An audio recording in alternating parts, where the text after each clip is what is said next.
वह हिरण्याकश्यप के शरीर से निकली हुई अग्नि पूरे संसार को जलाने लगी, सभी दिशाओं को जलाने लगी और वह अग्नि धीरे धीरे करके स्वर्ग लोक में पहुंची। देवता समेत समस्त लोकपाल जलने लगे और सब लोग ब्रह्मा जी के पास गए। ब्रह्मा जी को निवेदन करने लगे कि हे ब्रह्मा जी, ये हिरण्याकश्यप की तपस्या बंद कराइए, नहीं तो ये संसार जलकर राख हो जाएगा। आचार्यों ने बहुत सुंदर मंतव्य दिया है कि जब देवताओं ने ब्रह्मा जी को यह प्रार्थना की तो ब्रह्मा जी ने ध्यान नहीं दिया, परंतु फिर देवताओं ने कहा कि हे ब्रह्मा जी, हिरण्याकश्यप का प्लान आप जानते हो क्या है? बोले वो तपस्या करेगा, तपस्या करके स्वर्ग लोक को तो जला दिया, अब वो ब्रह्मलोक को जलाने वाला है। अच्छा, ब्रह्मलोक को जलाने वाला? तब ब्रह्मा जी ने थोड़ा अटेंशन दिया है? जब तक अपने सिर पर नहीं आती है ना, तब तक आदमी को ज्ञात नहीं होता है। ब्रह्मा जी ने कहा ठीक है, मैं उनकी तपस्या को बंद कराता हूं। उस समय ब्रह्मा जी हंस के ऊपर सवार होकर हिरण्याकश्यप के पास आने के लिए निकल पड़े। नारद मुनि कहते हैं अकेले नहीं आए, अपने पुत्र को साथ में लेकर आए। आचार्यों का ऐसा कहना है, भृगु, दक्ष इत्यादि पुत्र को साथ में लेकर ब्रह्मा जी आए दिखाने के लिए कि तपस्या ऐसे करनी चाहिए, अर्थात तपस्या में मेहनत होनी चाहिए। ब्रह्मा जी हंस के ऊपर सवार होकर आए हैं? किसी संत ने कहा कि ब्रह्मा को तो पहले हिरण्याकश्यप मिला ही नहीं, क्योंकि 36,500 वर्ष बीत चुके थे तपस्या करते करते, और हिरण्याकश्यप के शरीर को कीड़े मकोड़े खा चुके थे। मात्र हिरण्याकश्यप की हड्डी बची थी। कहते हैं सतयुग में लोगों के प्राण हड्डी में हुआ करते थे और कलयुग में लोगों के प्राण भोजन में हुआ करते हैं। इतना अंतर है। एक टाइम भोजन न मिले तो प्राण छटपटाने लगते हैं। मैं अक्सर कहता हूँ, साल में एक दिन निर्जला रहते हैं, उस दिन देखने लायक होता है। किसी के घर पर जाओ, इस सोफे से उस सोफे पर, उस सोफे से वहाँ पर, क्या हो रहा है? बोले आज निर्जला है।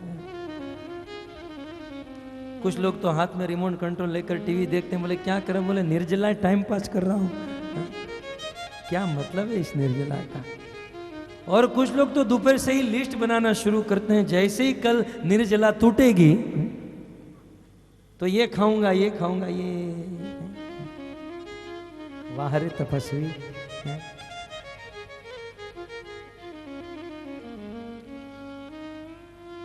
तो कलयुग में लोगों के प्राण भोजन में है, सतयुग में प्राण हड्डी में हुआ करते थे। सारे शरीर को खा गए थे और उसके ऊपर बहुत बड़ा पहाड़ जम चुका था। ब्रह्मा जी ने तो पहले ढूंढा ये है कहां, लेकिन कहीं से आवाज आने लगी, ओम ब्रह्मदेव प्रसन्न हो। ब्रह्मा जी आप मुझ पर प्रसन्न होइए। हिरण्याकश्यप ब्रह्मा जी के लिए तपस्या कर रहा था, और जहां से आवाज आई, ब्रह्मा जी ने अपने कमंडल से गंगाजल निकाला, उसे अभिमंत्रित करके वहां पर छिड़का। नारद मुनि कहते हैं कि जैसे ही वह गंगाजल ब्रह्मा जी ने उस हिरण्याकश्यप के हड्डियों के ऊपर डाला, हिरण्याकश्यप का शरीर बिल्कुल तंदुरुस्त हो गया। कहते हैं पहले जो शरीर था उससे भी मजबूत वज्र के समान बन गया हिरण्याकश्यप का शरीर, ब्रह्मा जी की भक्ति के प्रभाव से। और ब्रह्मा जी ने कहा हिरण्याकश्यप बस अब तपस्या पूर्ण हुई, मैं तुम पर प्रसन्न हूं, तुम्हें जो चाहिए वह मांग लो। तुरंत हिरण्याकश्यप ने कहा ब्रह्मा जी आप आए ही हो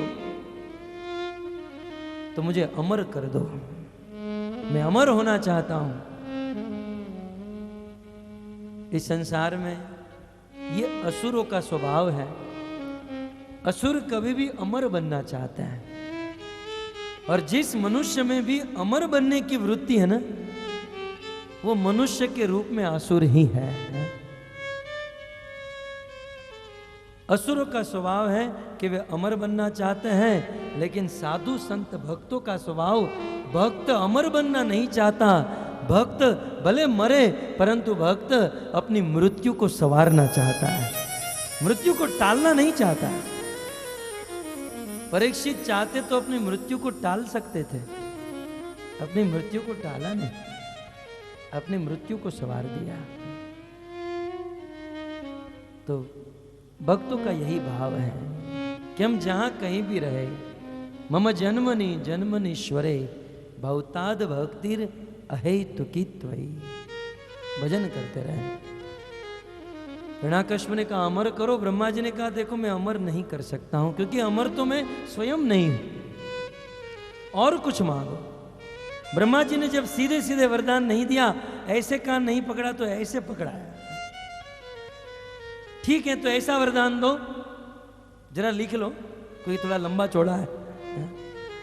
ब्रह्मा जी लिखते गए, बोले ऐसा वरदान दो कि मैं किसी अस्त्र से न मरूं, शस्त्र से मरूं, दिन को न मरूं, रात को न मरूं, सुबह न मरूं, शाम को न मरूं, ऊपर न मरूं, नीचे न मरूं, अंदर न मरूं, बाहर से न मरूं, गीले से न मरूं, सूखे से न मरूं, मनुष्य से न मरूं। मेरे भाई को एक पशु ने मारा था, शुक्र ने, मनुष्य से न मरूं, पशु से भी न मरूं। ब्रह्मा जी ने कहा तथास्तु, सर्टिफिकेट पे साइन कर दिया, हिरण्याकश्यप को दे दिया। हिरण्याकश्यप नाचते कूदते हुए अपने घर पर चला गया। ब्रह्मा जी अपने लोक में चले गए, लेकिन ब्रह्मा जी से वरदान प्राप्त करके हिरण्याकश्यप ने बहुत बड़ा आतंक फैला दिया। एक तो ये असुर था और ऊपर से इसको पद मिला, पराक्रम मिला, शक्ति मिली। गलत व्यक्ति के हाथ में शक्ति आ जाने से उसका मिसयूज होता है, ये यहां पर देखने मिला। हिरण्याकश्यप सर्वप्रथम संसार के सभी राजा महाराजाओं को ललकार कर बुलाया, युद्ध करो मेरे साथ। दुनिया के राजा महाराजा अपनी पूरी सेना को लेकर हिरण्याकश्यप के साथ युद्ध करने के लिए आते थे, और जैसे ही आक्रमण करते हिरण्याकश्यप से रोकते, रुको रुको पहले। वो अपना सर्टिफिकेट निकाल कर दिखाता, पहले ये पढ़ लो, ब्रह्मा जी ने दिया है, उनकी साइन है, उनका ही लेटर पैड है। वो राजा पढ़ता, ऊपर न मरे नीचे, अंदर बाहर, सुबह शाम, अस्त्र से शस्त्र से, मनुष्य से नहीं, पशु से नहीं, और नीचे ब्रह्मा जी सिग्नेचर। राजा उस सर्टिफिकेट को पढ़कर ही पानी पानी हो जाता था, और दोनों हाथ जोड़कर हिरण्याकश्यप के चरणों में गिरे जाता, माई बाप आपको कौन मार सकता है। इस प्रकार हिरण्याकश्यप पृथ्वी के सभी राजाओं के ऊपर विजय प्राप्त कर लिया।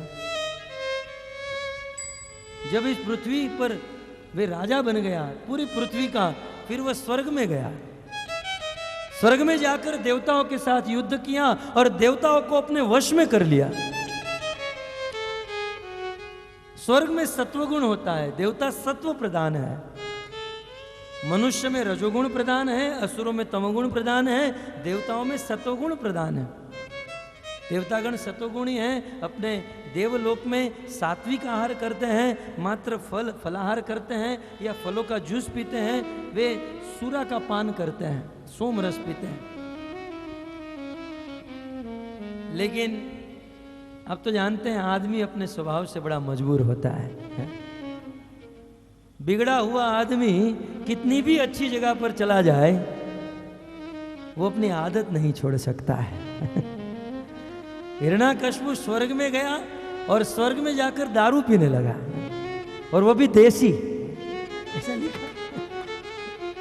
मैं संस्कृत का अनुवाद कर रहा हूं, इसमें संस्कृत में लिखा है उग्र गंध। अब पीने वाले जानते होंगे, हमने कभी पिया नहीं। उग्र गंध तो देसी में से आते ना, इंग्लिश में तो इतनी गंध नहीं आती। तो उग्र गंध वाली मदिरा पीने लगा ऊपर स्वर्ग में जाकर। कुछ लोग बड़े बड़े तीर्थ स्थानों में जाते हैं, काशी, हरिद्वार, वृंदावन, ऐसे तीर्थों में जाकर भी तंबाकू, गुटखा, पान, मावा या चाय नहीं छोड़ सकते हैं। देखिए मैं कह तो नहीं सकता हूं, लेकिन वो हिरण्याकश्यप से बड़े या छोटे नहीं, हिरण्याकश्यप जैसे ही हैं, जो इस प्रकार से इतने पवित्र तीर्थ स्थानों में जाकर भी अपना स्वभाव, अपना कार्य नहीं छोड़ सकते हैं। अन्य क्षेत्र कृतम पापम तीर्थ लोके विनश्यति। अन्य स्थानों में यदि पाप करे तो तीर्थों में जाकर वे पाप नष्ट हो सकते हैं, लेकिन तीर्थ क्षेत्र कृतम पापम वज्र लेपो भविष्यति। लेकिन तीर्थों में यदि पाप किया, मंदिरों में जाकर, कथा में जाकर, तीर्थ में जाकर यदि पाप किया तो उसे दुनिया की कोई ताकत मिटा नहीं सकती। हिरण्याकश्यप स्वर्ग में जाकर शराब पीने लगा, अप्सराओं को अपने वश में करके बेचारी को नचाने लगा। 24 घंटा मुझे थक जाती थी, छोड़ता नहीं था। और वृक्षों को आदेश दे दिया, ये जो आम के वृक्ष थे ना, वो साल में 3 महीना आम देते हैं, उसने आदेश दिया 12 महीना आम देना। पूरी प्रकृति का नियम ही पलट दिया यार। और अपने सैनिकों को आदेश दिया, जाओ। तीनों लोगों को हिरण्याकश्यप ने जीत लिया और एक ऐसा आदेश दे दिया, रिजोल्यूशन पास कर दिया कि जितने लोग साधना करते हैं, भजन करते हैं, होम हवन करते हैं, उन सबको मारो, पीटो, अपने अपने घर से बेघर करो। और जो लोग मांस खाते हैं, मदिरा पीते हैं, पाप करते हैं, उसको सब्सिडी दे दो, एक बंगला दे दो, राशन पानी फ्री में करो। जो लोग पाप करते हैं उनको फैसिलिटी, और भजन करने वाले को दूर करो, हटाओ। बहुत बड़ा आतंक मच गया, जीवों की हिंसा होने लगी, गाय की हिंसा होने लगी। मन में प्रश्न हो सकता है, देवताओं ने कुछ नहीं किया? अरे सारे देवताओं को तो अपने घर पर नौकर बनाकर बैठा था। सप्तम स्कंद के 9वें अध्याय में जब भगवान प्रकट होकर हिरण्याकश्यप को मारते ना, तब सारे देवता एक के बाद एक आते हैं और कहते हैं, अच्छा हुआ प्रभु मार डाला। इंद्र आए और कहने लगे, अच्छा हुआ प्रभु मार दिया, झाड़ू मरवाता था, जीवन में कभी झाड़ू हाथ में पकड़ा नहीं मैंने। कुबेर जी ने कहा, प्रभु अच्छा हुआ मार दिया, हमसे पोछा मरवाता था अपने घर पर। ये सभी देवी देवताओं को घर साफ करने में लगाया था। इस कथा, राजसूय सभा में ये कथा नारद जी युधिष्ठिर को सुना रहे हैं और कहते हैं, युधिष्ठिर क्या कहूं, दिल की बात कह रहा हूं कि सब लोग तो हिरण्याकश्यप के आतंक से परेशान थे, और सब लोग उस समय हिरण्याकश्यप तीनों लोगों का राजा बन चुका था। भागवत में आया है, जीते त्वयेकेन जगत त्रयम विभो। हिरण्याकश्यप जब अपनी भौं तरेरता था तब 33 करोड़ देवी देवता उनके चरणों में आकर गिर जाते थे। नारद जी कहते हैं, युधिष्ठिर मैं भी 24 घंटा अपनी वीणा पर नारायण का, भगवान का नाम लेता रहता हूं, लेकिन जब उस खल दुष्ट हिरण्याकश्यप के पास जाता था तो मुझे भी कहना पड़ता था, हिरण्याकश्यप महाराज की जय हो, जय। अभी हिरण्याकश्यप नहीं, नरेंद्र मोदी है, चिंता मत कीजिए। लेकिन ये उस समय की बात थी, सब लोग परेशान थे। और अन्य अवतारों में तो जब असुरों का आतंक बढ़ता था तो ये सारे देवता ब्रह्मा के पास जाते थे और सब लोग क्षीर सागर के तट पर जाकर भगवान को कहते थे, प्रभु पृथ्वी पर आइए और दुष्ट का विनाश करके पृथ्वी का भार दूर कीजिए। लेकिन इस दुष्ट के राज्य में देवता ये भी नहीं कर सकते थे। इसको पता चला कि देवता हिला है अपने स्थान से, ये रास्ते से ही उठा लेता था। बोले जा कहाँ रहे हो, मंदिर नहीं जाना है, मंदिर में भी नहीं जाने देता था। देवताओं ने, हिरण्याकश्यप कहीं गया होगा और वहीं पर बैठकर देवताओं ने मीटिंग की, हरि व्यापक सर्वत्र समाना, भगवान तो सभी जगह पर व्याप्त है, उसे प्राप्त करने के लिए जरूरी नहीं है कि हम उनके पास जाएं, वो तो सब जगह पर है। यदि प्रेम से हम यहां से भी पुकारेंगे तो भगवान यहां पर भी प्रकट हो जाएंगे। सभी देवतागण साथ में मिले और साथ में मिलकर भगवान को पुकारने लगे कि हे प्रभु आप आइए और दुख दूर कीजिए। और भगवान को पुकारते हुए ये सारे देवता इतने दुखी थे कि उस समय देवता खड़े रहकर प्रार्थना करने लगे कि हे प्रभु, हम उस दिशा को प्रणाम करते हैं जिस दिशा में आप रहते हैं। और धीरे धीरे देवतागण तपस्या करने लगे। नारद जी कहते हैं विनिद्रा, देवताओं ने अब सोना बंद कर दिया, क्योंकि इसके राज्य में किसी को नींद कैसे आए। विनिद्रा वायु भोजना, और अंत में देवताओं ने अपना भोजन भी बंद कर दिया, मात्र वायु लेकर अपने दिन बिताने लगे। और जैसे ही देवतागण तपस्या करते हुए भगवान को पुकारे, तुरंत भगवान की वाणी प्रकट हो गई। तेषाम आविर्भूत वाणी अरूपा मेघनीश्वना सन्नादयन्ति ककुभ साधुनाम अभयंकरी। तेषाम आविर्भूत वाणी, भगवान की वाणी प्रकट हुई। कैसी वाणी थी? कहते हैं मेघनीश्वना, मेघ के समान बादलों को गरजाते हुए, आकाश को गरजाते हुए भगवान की वाणी हुई। साधु नाम अभयंकरी, जो साधुओं को अभय देने वाली वाणी। भगवान ने कहा मां भेष्ट विबुध श्रेष्ठा, हे देवताओं मां भेष्ट चिंता मत करो, सर्वेशाम भद्रमस्तु, आप सबका कल्याण होगा, क्योंकि मत दर्शनम ही भूतानाम सर्वे श्रेयो उपपत्त्यये। मेरा दर्शन इस संसार के जीवों के कल्याण के लिए होता है। अब मैं आपके सामने प्रकट हुआ हूं, आप चिंता मत करो। बोले प्रभु लेकिन ये, बोले भगवान ने कहा मैं जानता हूं, आप चिंता मत करो, आपने मुझे क्यों पुकारा मैं जानता हूं। बोले प्रभु कब आओगे, कब इसे मारोगे? इंद्र ने कहा देखो झाड़ू पकड़ पकड़ के हाथ सूज गया प्रभु। कुबेर ने कहा कमर टूट गई प्रभु, पोछा मार मार कर, जल्दी आइए, कब आओगे? भगवान तो अपनी स्टाइल में बोलते हैं कि हे देवताओं, यदा वेदेषु देवेषु गोषु विप्रेषु साधुषु धर्मे मयीच विद्वेष सवा आशु विनश्यति। ये देवताओं, इस संसार में जब कोई वेदों का विरोध करता है, कोई देवताओं का विरोध करता है, गाय का विरोध करता है, या कोई ब्राह्मण का विरोध करता है, या कोई साधु भक्त का विरोध करता है, तो उसका तुरंत नाश हो जाता है। आप चिंता मत करो।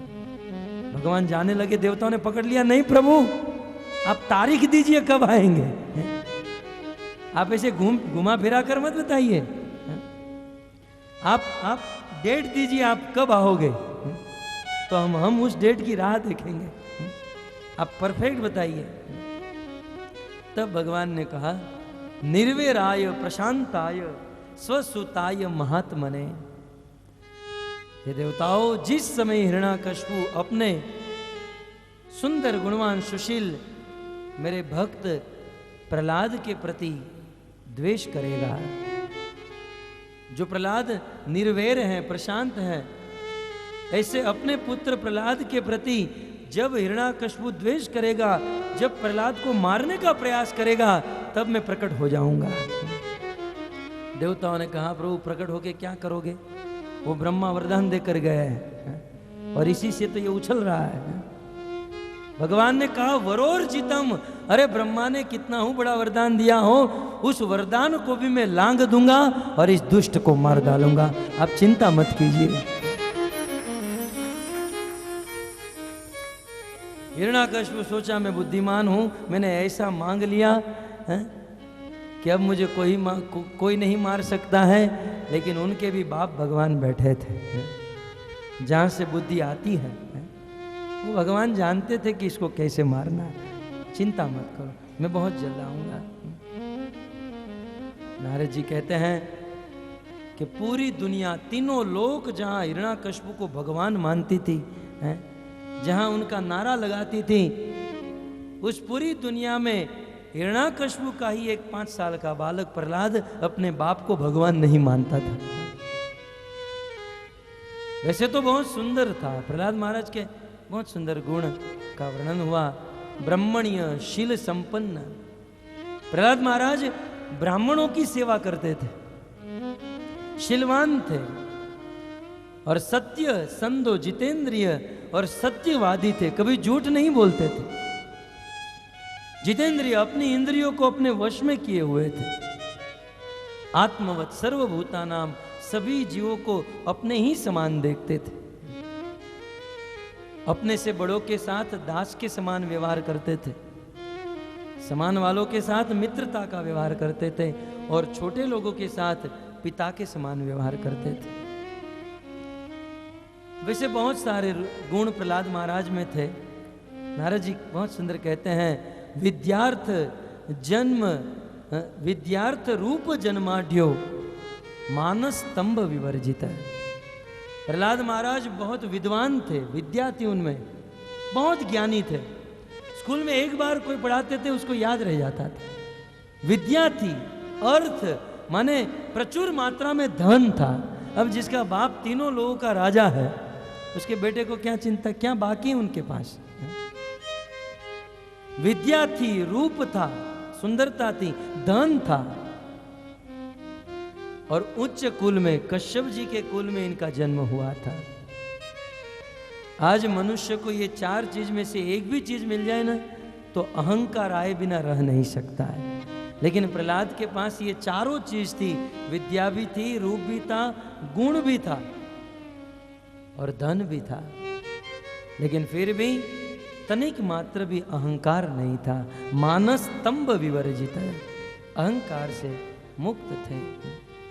यस्मिन महत गुणा राजन गृणन्ते कवि विरमुहु। हे राजन, हे युधिष्ठिर, आज तक संसार के लोग प्रहलाद के गुण गाते आए, लेकिन शेष नहीं कर पाए। भक्तों, कैसी विडंबना है, कैसी आश्चर्यमयता है। प्रहलाद महाराज आखिर नारद मुनि के शिष्य हैं। इस दुनिया में हम देखते हैं कि शिष्य अपने गुरु की प्रशंसा, अपने गुरु की बड़ाई करते हैं, लेकिन ये संसार की एक विलक्षण घटना कि एक गुरु अपने शिष्य की कथा राजसूय सभा में सुना रहे हैं, हजारों लोगों के बीच में, जहां एक से एक लोग बैठे, साक्षात भगवान बैठे। विचार कीजिए, वे प्रहलाद कितने सुंदर भक्त होंगे। भले प्रहलाद के बहुत सारे गुण हैं, लेकिन प्रहलाद का सबसे बड़ा गुण वासुदेवे भगवती यत नैसर्गिकी रति। जन्म से ही स्वाभाविक प्रहलाद की भगवान के प्रति रति प्रेम था, और इसीलिए निस्य क्रीडनको बालो जड़वत तन मनस्तया। प्रहलाद के मित्र जब खेलते थे तो प्रहलाद खेलने में ध्यान नहीं देते थे, वो एक स्थान पर बैठ जाते थे और स्मरण करते रहते थे। और मानो ऐसा लगता था कि इस प्रहलाद को कृष्ण ग्रह ग्रहित आत्मा कोई बहुत बड़ा ग्रह लग चुका है। क्वचित हंसती क्वचित रुदती, कभी कभी अचानक हंस पड़ते थे, कभी कभी अचानक रो पड़ते थे, कभी कभी अचानक नाचने लगते थे, तो कभी कभी अचानक कीर्तन करने लगते थे। मानो इसके ऊपर कोई ग्रह लग चुका है। नारद जी कहते थे ग्रह तो लगा था, लेकिन मंगल बुध गुरु शुक्र शनि नहीं, इसे कृष्ण नाम का काला ग्रह लग चुका था। कृष्ण भक्ति का ग्रह लग चुका था, और उस भक्ति के प्रभाव से प्रहलाद के शरीर में ये परिवर्तन दिखाई दे रहे थे।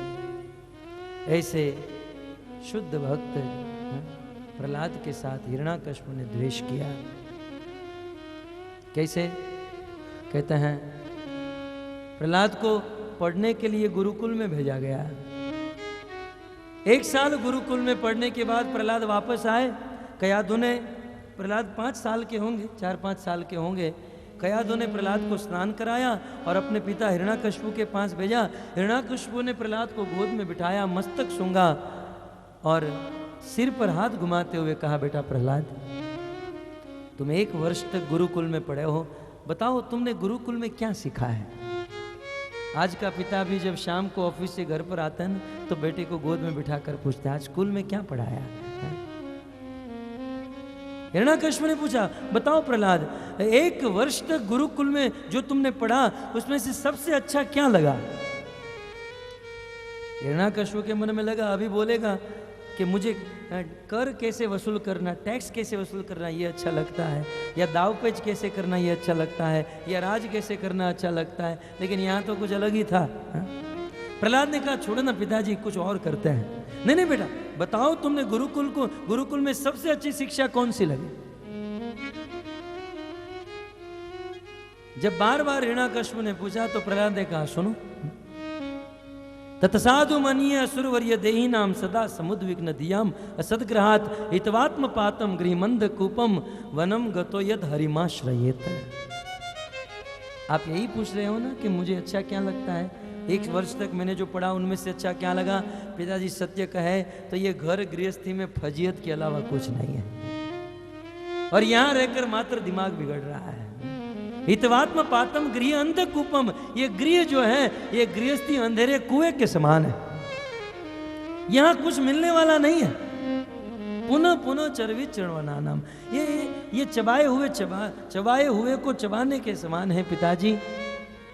यहाँ पर मात्र बुद्धि उद्विग्न रहती है, बुद्धि टेंशन में रहती है। इससे तो अच्छा है पिताजी मैं और आप दोनों ये माला लेकर वृंदावन चले जाए और वहां जाकर महामंत्र जप कर भगवान का भजन करें, विष्णु की भक्ति करें। आपने तो ताली बजाई लेकिन हिरण्याकश्यप लाल पीला हो गया। वहां तो बिल्कुल और ही दृश्य खड़ा हो गया। बोले मेरे दुश्मन का नाम इनके मुख से निकल रहा है, मेरे शत्रु का नाम, जिसको मुझे मारना है, जिसने मेरे भाई को मारा था। 1 सेकंड के लिए हिरण्याकश्यप ने मन में सोचा कि बच्चे की बुद्धि बच्चे की नहीं होती है, बच्चे की बुद्धि को कोई भी घुमा सकता है। ये मेरे बच्चे का दोष नहीं, ये इसके गुरु का दोष है। षंड अमर्क, शुक्राचार्य के दोनों पुत्र षंड अमर्क प्रहलाद के गुरु को बुलाया। षंड अमर्क आए, क्या हुआ सरकार? ये तेरा बाप क्या बोल रहा है? क्या यही पढ़ाने के लिए भेजा था गुरुकुल में? मेरे शत्रु मेरे दुश्मन विष्णु का नाम ले रहा है और कह रहा है कि हम और आप हाथ में माला लेकर वृंदावन जाकर भक्ति करें, क्या यही सिखाने के लिए भेजा था? षंड और अमर तो कांप गए, सरकार हमने ऐसा नहीं सिखाया। हिरण्याकश्यप यूनिवर्सिटी में गीता भागवत का सब्जेक्ट ही नहीं रखा है सरकार, हमने इनको ऐसा नहीं सिखाया। बोले तो ये कहां से सीखा? तुम लोगों ने नहीं सिखाया तो बाहर से कोई आया होगा, क्योंकि अब इस्कॉन वाले स्कूल और कॉलेज प्रीचिंग भी शुरू किए हैं, तो बाहर से कोई आया होगा। अब ध्यान रखना, आज के बाद ये विष्णु का नाम नहीं लेना चाहिए। ले जाओ इसे गुरुकुल में। प्रहलाद को गुरुकुल में लेकर गए। 1 वर्ष तक प्रहलाद महाराज को पढ़ाए। फिर से प्रहलाद वापस आए, कयाधु ने स्नान कराया हिरण्याकश्यप की गोद में, और हिरण्याकश्यप ने वही प्रश्न 1 साल के बाद फिर से दोहराया। बताओ प्रहलाद, तुम्हारे जीवन में अब सबसे अच्छा क्या लगता है? प्रहलाद ने कहा पिताजी पहली बार गड़बड़ हो गई थी, छोड़ो ना ये सब बात, और कुछ बात करते हैं। बोले नहीं, जीवन में तुम्हें सबसे अच्छा कार्य क्या लगता है? जब बार बार पूछा तो प्रहलाद ने कहा सुनिए, श्रवणम कीर्तनम विष्णु स्मरणम पाद सेवनम अर्चनम वंदनम दास्यम साख्यम आत्म निवेदनम इति पुंसार्पिता विष्णु भक्ति चेतनव लक्षणा क्रियेत भगवत यद्दा तत्मन्य अदित उत्तमम। पिताजी ये 9दा भक्ति के द्वारा भगवान विष्णु को प्रसन्न करना, यही सबसे अच्छी बात लगती है, और हम दोनों यही करें। बस षंड अमर्क दोनों दौड़ कर आए। बोले क्या बोल रहा है? मैंने कहा था इसको ऐसा मत सिखाना। बोले सरकार हमने नहीं सिखाया, तो कोई बाहर से आया होगा। नहीं सरकार, बाहर से भी कोई नहीं आया। न मत प्रणीतम न पर प्रणीतम, न तो हमने सिखाया न बाहर से सिखाया, तो ये सिखा कहां से? तब षंड अमर ने कहा राजन नैसर्गिकीय मतिरस्य राजन, न हमने सिखाया न बाहर से सिखाया, ये अपने माँ के पेट से सीख कर आया है सरकार। हम किसी का, हमारा दोष नहीं है, माँ के गर्भ से सीख कर आया है।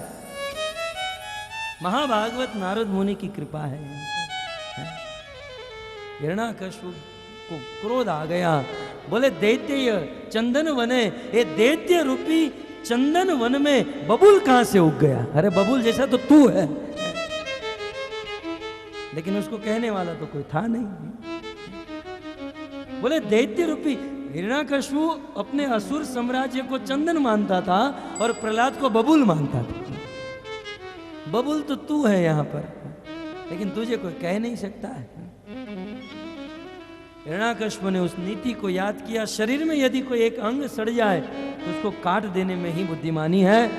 प्रहलाद अब बिगड़ चुका है, शत्रु का नाम ले रहा है, इसे मार डालो।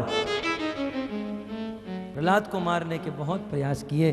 दिग्गजे दंड सुकेश अभिचारा अवपातने, हाथियों के नीचे कुचलने का प्रयास, लेकिन प्रहलाद नहीं मरे।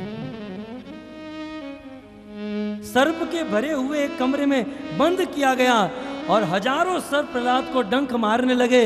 विष्णु पुराण में वर्णन है, वे सारे सर्प हिरण्याकश्यप के पास आए, महाराज ये आपका बच्चा है कि कोई और है? डंक मारते मारते दांत टूट गए, मणि गिर गए, हमारा विष समाप्त हो गया, लेकिन आपके बेटे को कुछ नहीं हुआ। भक्त क्यों होता है? जिसकी रक्षा करने के लिए भगवान बैठा हो, उसका इस संसार में कोई कुछ नहीं बिगाड़ सकता है। और इसीलिए तो कहा है, भगत के वश में है भगवान, भगत बिना ये कुछ भी नहीं, भगत बिना ये कुछ भी नहीं, भगत है इनके प्राण, भगत के वश में है भगवान।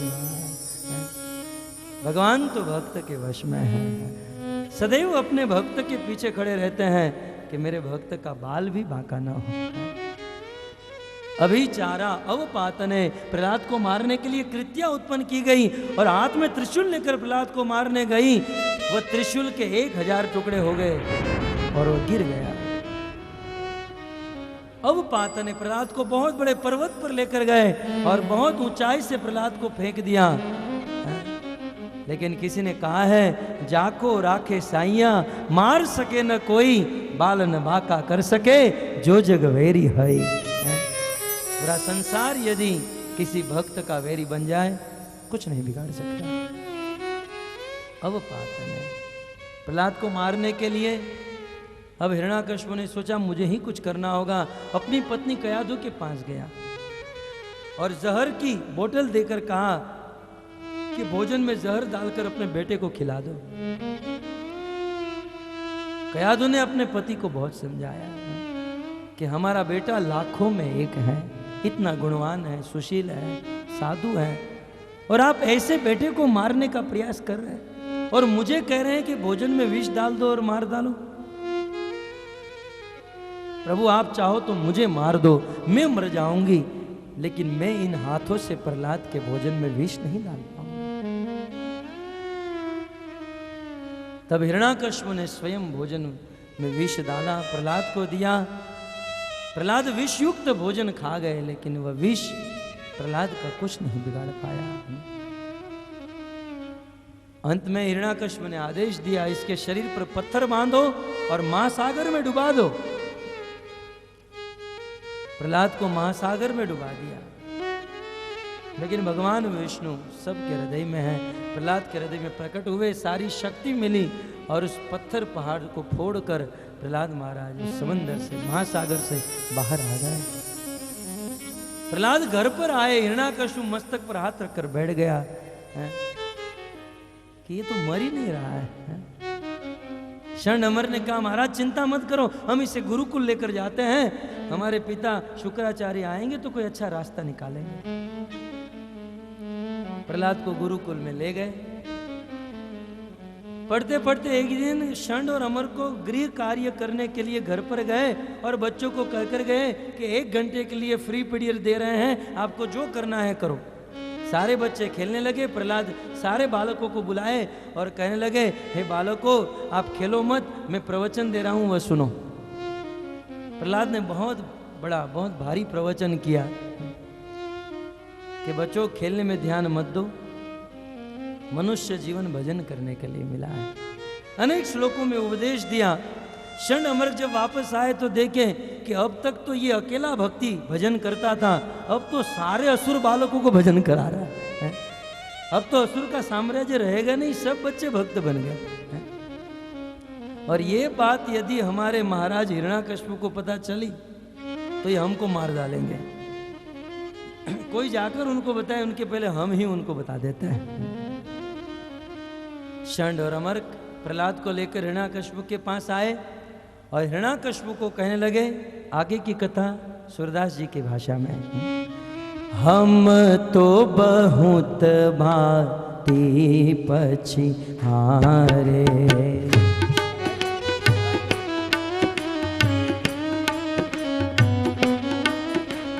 हम तो बहुत भांति पछिहारे,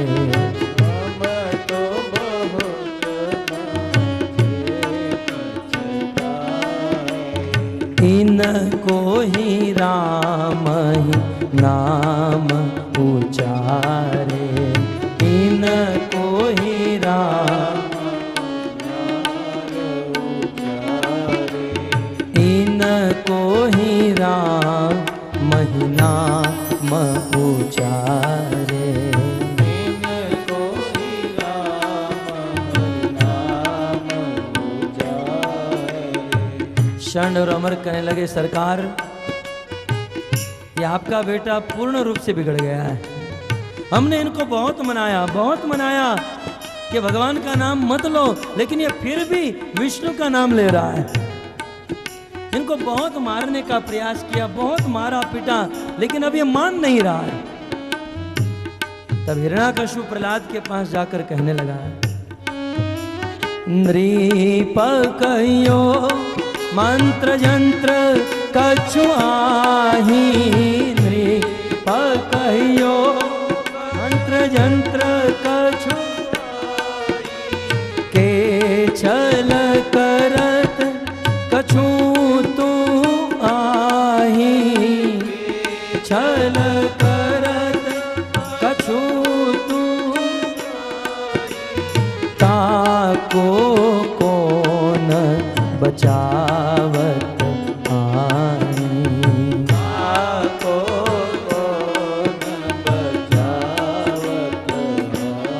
प्रहलाद, तुझे मारने का इतना प्रयास किया जा रहा है, फिर भी तू मर नहीं रहा है। तुझे बचा कौन रहा है?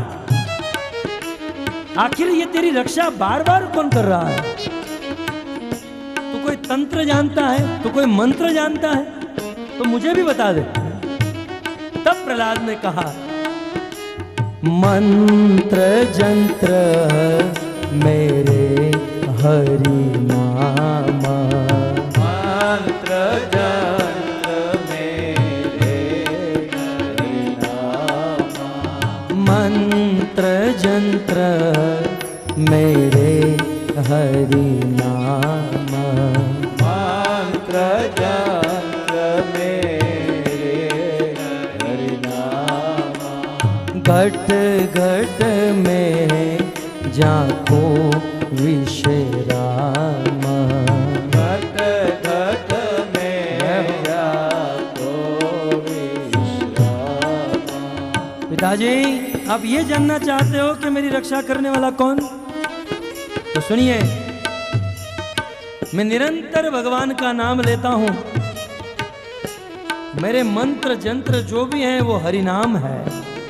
हरि नाम ही मेरी रक्षा कर रहा है, और जिस हरि का मैं नाम ले रहा हूं वही प्रकट होते हैं और वही बार बार मुझे मृत्यु के मुख से बचाते हैं। मेरे हरि ही मुझे बचाते हैं, मेरे प्रभु मेरे विष्णु ही मुझे बचाते हैं। अच्छा, ये विष्णु तुझे बचाता है? कहां है तेरा विष्णु? आज मुझे भी तेरे विष्णु को देखना है। हिरण्याकश्यप पूर्ण आक्रोश में आ गया। आज मुझे भी तेरे विष्णु को देखना है। कहां है तेरा विष्णु? उसी समय हिरण्याकश्यप की नजर एक धधकते हुए खंबे में गई। अपना हाथ फैलाकर कहा, इस खंबे में तेरा विष्णु है? बता प्रहलाद, इस खंबे में तेरा विष्णु है?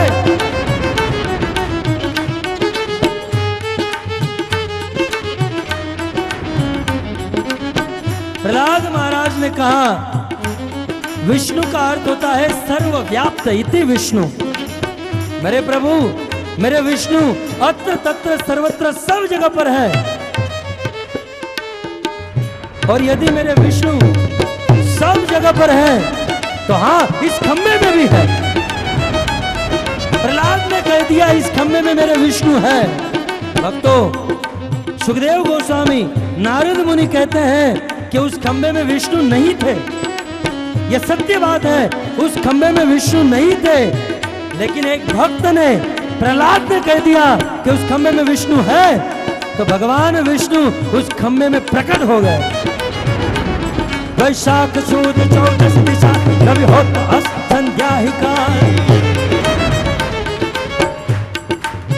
वैशाख महीना, चतुर्दशी तिथि और संध्या का समय। वैशाख सुद 14 दिशा रवि होत अस्त संध्या ही काल। हिरण्याकश्यप बार बार पूछ रहा है इस खंबे में तेरा विष्णु है, और प्रहलाद महाराज बार बार कह रहे हैं हाँ, इस खंबे में मेरे विष्णु है। वैशाख सुद 14 दिशा रवि होत अस्त संध्या ही काल। और उस समय अपने प्रहलाद के वचन को सत्य करने के लिए, देवताओं के कार्य को संपन्न करने के लिए भगवान विष्णु ने अपने मन में सोचा। और यहाँ दूसरी ओर हिरण्याकश्यप पूर्ण आक्रोश में आ गया। हिरण्याकश्यप वज्र के समान अपनी मुष्टिका बनाया और अपनी मुष्टिका का प्रहार जैसे ही उस खंबे के ऊपर करने गया, उसी समय उस खंबे से एक बहुत बड़ा कड़ाका हुआ। वैशाख सुद 14 दिशा रवि होत अस्त संध्या ही काल। और उसी समय देवताओं के कार्य को संपन्न करने के लिए, ऋषि मुनि की अग्नि को पुनः प्रज्वलित करने के लिए, देश में कटती हुई गायों का संरक्षण करने के लिए, आर्यवर्ष, आर्य संस्कृति और ऋषि संस्कृति का पालन करने के लिए, अपने भक्त प्रहलाद के वचन को सत्य करने के लिए भगवान नरसिंहदेव उस खंबे को तोड़ कर प्रकट हो गए। कर सर पर सधर अमर कर अनुसार, कर पर वार धर में करे। हर हर सुर अवर य पर यतियन कर, नदवर मन हर मेहरबान।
नरसिंह अवतार धारण करके प्रकट हो गए। वो खंबा टूट गया और जैसे ही खंबा टूटा, संसार, ये ब्रह्मांड डोलने लगा। देवताओं ने अपने कान पर हाथ रख लिया। भगवान नरसिंहदेव की सहस्त्र भुजा, भगवान नरसिंहदेव के शरीर से प्रकाश पुंज निकल रहा है। भगवान नरसिंहदेव की लपलपाती हुई जीवा, उनके खड़े हुए कान, सिंह के समान उनकी छाती, भयानक रूप। हिरण्याकश्यप आश्चर्य में रह गया।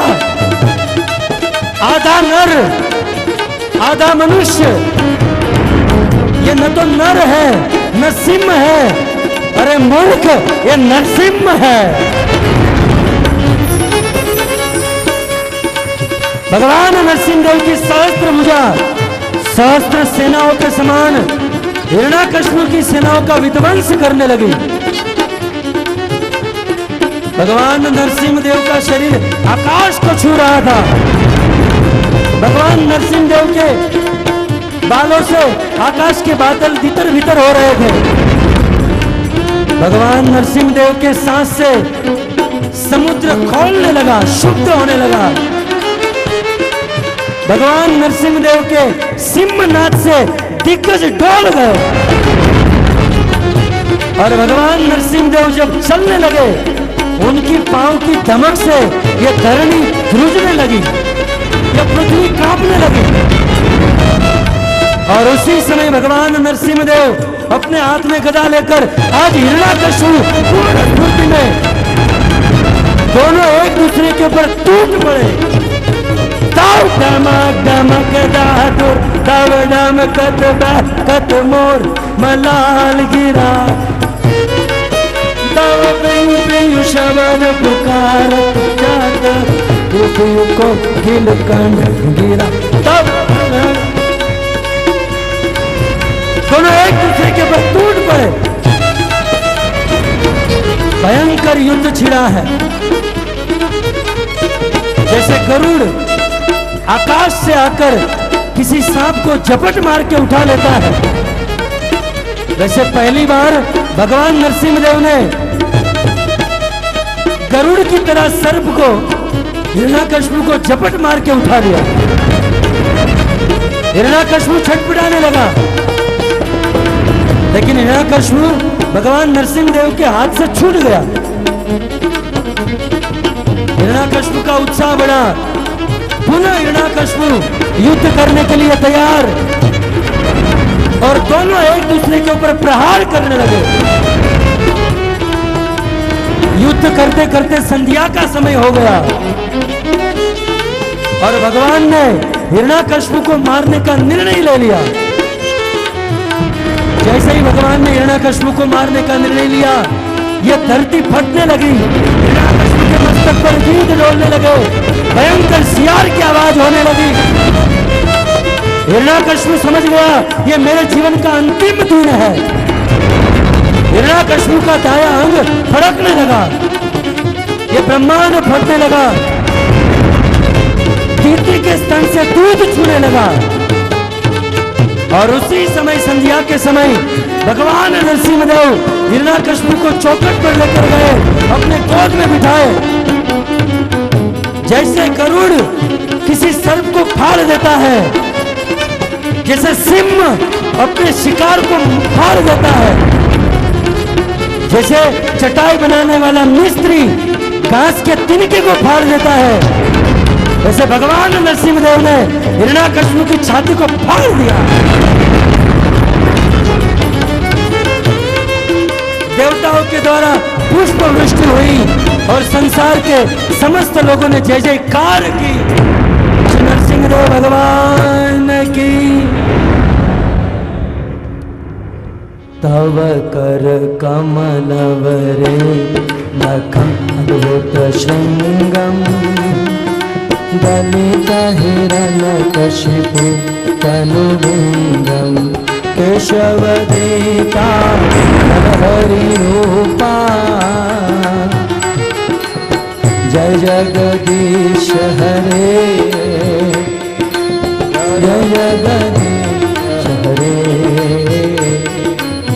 जय जगदीश हरे जय नरहर। प्रेम से गाइए।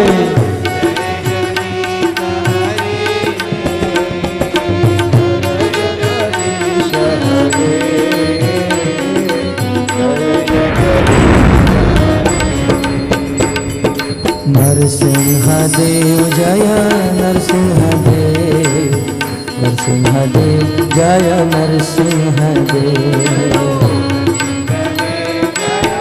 विघ्न विनाशक नरसिंहदेव भगवान की जय। जय जयकार कीजिए। नरसिंहदेव जय नरसिंहदेव नरसिंहदेव जय नरसिंहदेव जय नरसिंहदेव जय नरसिंहदेव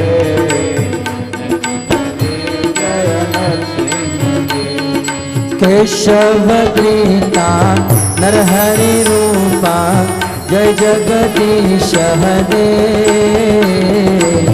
जय जगदीश हरे जय जगदीश हरे जय केशव गीता नरहरि रूपा जय जगदीश हरे जय जगदीश हरे जय जगदीश हरे नरसिंह देव जय नरसिंह देव नरसिंह देव जय नरसिंह देव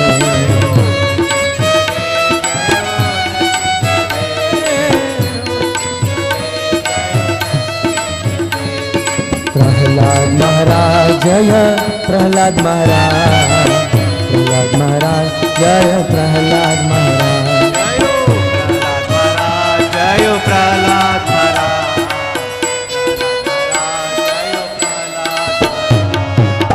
श्री नरसिंह भगवान की प्रहलाद महाराज की। इस प्रकार भगवान नरसिंह देव खंभा तोड़कर प्रकट हो गए। संसार के उन लोगों को बताने के लिए जो लोग ऐसा कहा करते हैं कि आप पत्थर को क्यों पूजते हो, पत्थर को क्यों भगवान मानते हो। भगवान नरसिंह देव ने उस पत्थर को तोड़कर प्रकट होकर दिखा दिया कि यदि मेरे प्रति प्रेम है, श्रद्धा है, भक्ति है तो मैं पत्थर से भी प्रकट हो सकता हूं।